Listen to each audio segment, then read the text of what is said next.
25,000 की लीड, फिर भी नतीजा उलट गया। ज़िमनी इलेक्शन 2025 जीत किसकी, सच आखिर सामने आ गया। फॉर्म 45 कुछ और, ऐलान शुदा नताइज कुछ और।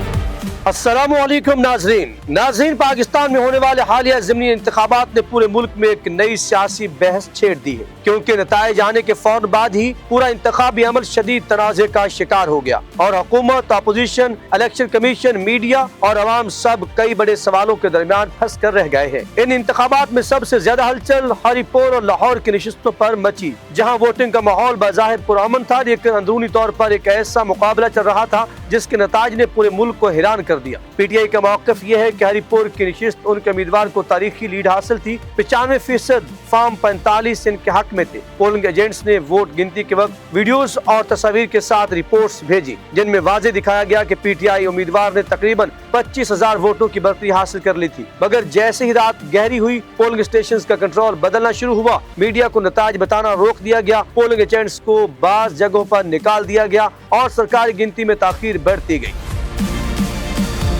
पीटीआई के मुताबिक यही वो वक्त था जब असल इंजीनियरिंग की गई और फॉर्म 45 के मुकाबले में फॉर्म 47 में बिल्कुल मुख्तलिफ तस्वीर दिखाई गई। यानी जहां जीत पीटीआई की थी, वहां नतीजा मुस्लिम लीग नून के उम्मीदवार के हक में बदल दिया गया। ये इलेक्शन नताइज आने के फौरन बाद सोशल मीडिया पर दर्जनों वीडियो सामने आई, जिनमें वोट बैग्स की तब्दीली, गिनती रुकवाने, पोलिंग स्टाफ के दबाव और फॉर्म 45 मिलने से रोकने जैसे वाकयात सामने आते रहे। दूसरी तरफ लाहौर की नशिस्त पर भी एक मुसलसल दबाव और गैर मुनसफाना माहौल का इल्जाम लगाया गया, जहां पीटीआई का कहना है कि पूरे इंतखाबी मुहिम में पुलिस इंतजामिया ने एक तरफ किरदार अदा किया, उनके कैंप उखाड़े गए, कारकुन गिरफ्तार किए गए, मुखालिफ उम्मीदवारों को सरकारी प्रोटोकॉल दिया गया और कई मकामात पर वोटर्स को डराने धमकाने की कोशिश भी की गई, ताकि नतीजा पहले से तयशुदा स्क्रिप्ट के मुताबिक आए। पूरे अमल में सबसे बड़ा झटका तब लगा जब नताइज के ऐलान में गैर मामूली ताखीर देखी गई। कुछ हलकों में वोट 7 बजे मुकम्मल हो गए थे, मगर नतीजा रात 2 बजे के बाद जारी किया गया। ये ताखीर हमेशा से नताइज पैदा करती रही और इसी वजह से अवाम में ये खूबसूरती से सवाल उठाकर आखिरी गिनती में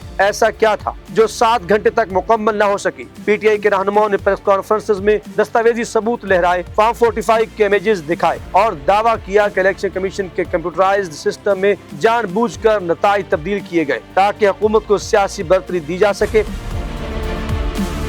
दूसरी तरफ मुस्लिम लीग नून का मौक़िफ़ है कि अवाम ने उन्हें वोट दिया। पीटीआई हार बर्दाश्त नहीं कर सकती और हर शिकस्त पर धांधली का नारा लगाती है, लेकिन अवामी सतह पर सूरत-ए-हाल इससे मुख्तलिफ दिखाई दी, क्योंकि लोगों ने सोशल मीडिया पर अपनी आंखों से देखी वीडियोस शेयर की, जिनमें जिद, दबाव, एतराज़ात, रेंजर्स की मौजूदगी और फॉर्म 45 न दिए जाने की शिकायत वाज़ेह थी। तजिया निगारों ने इस मौका पर एक तलख हकीकत बयान की कि ये इंतखाबात एक बार फिर ये साबित करते हैं कि पाकिस्तान में इलेक्शन शफाफ नहीं बल्कि ताकत के मुख्तलिफ मराकज़ इंतखाबात के नताइज पर असरअंदाज होते हैं। अगर आवाम का मैंडेट तब्दील कर दिया जाए तो इसका नुकसान सिर्फ एक पार्टी को नहीं बल्कि पूरे मुल्क की सियासी मुस्तकबिल को होता है। इस बहरान ने नई नस्ल में बेएतमादी बढ़ा दी है, जो पहले ही रीजन में आने वाली तब्दीलियों को देख रही है और अब सवाल कर रही है कि अगर वोट की ताकत का फैसला कहीं और होना है तो फिर आवाम बैलेट बॉक्स तक जाने की मेहनत क्यों करें। इस सारे अमल में असल नुकसान जमहूरियत, सियासी इस्तेहकाम और आवाम के एतमाद का हुआ है। चाहे जीत मुस्लिम लीग नून के उम्मीदवार को दिलवा दी गई हो या पीटीआई का दावा दुरुस्त हो